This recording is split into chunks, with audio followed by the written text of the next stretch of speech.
Incoming Trump border czar tomhoman is sending a message to Aurora's police chief.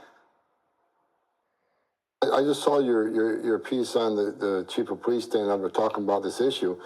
What's lacking is an ICE person standing next to him shoulder to shoulder. So he's talking the talk, but let's hope he walks the walk and hand these people to ICE when he's done with them, because we can remove them not only from the community but from the country. And if law enforcement officers don't help us do that, we're certainly going to do that starting January 21st.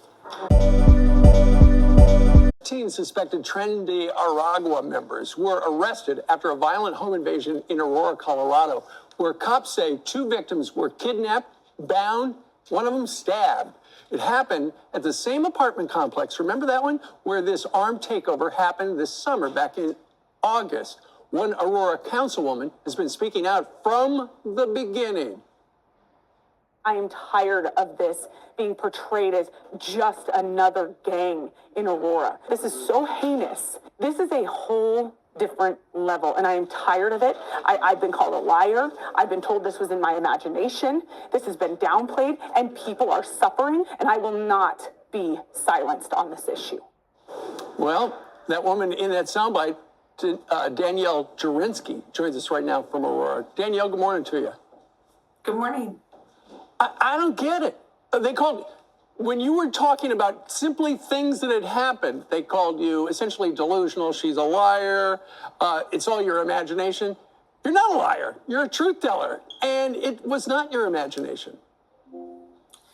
That's right. And it's interesting because our governor was asked about his comment yesterday, if he would like to update that.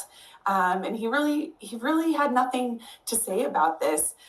This is unfortunately not something that you want to be able to say, I told you so on, but I told you so. And nobody wanted to listen to me. This very much turned into political theater leading up to the presidential election. And many people have suffered. This isn't just assault.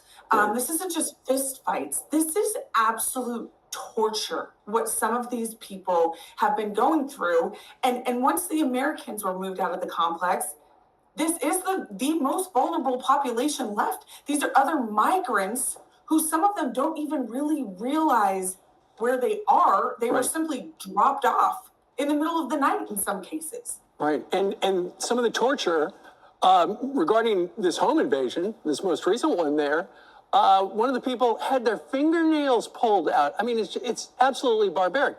There's been a sea change, though, in Aurora, because you've got a new police chief now who apparently is taking this more seriously. He is.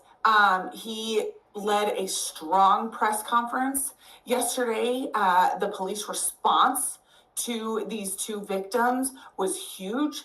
The police presence in this neighborhood right now is huge. He has made clear that we will not stand for this. Right.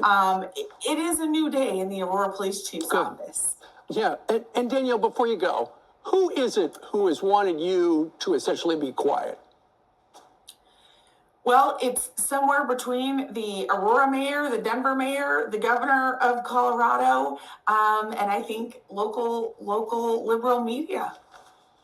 They just don't want you to tell people what we can see with our own 2 eyes right there.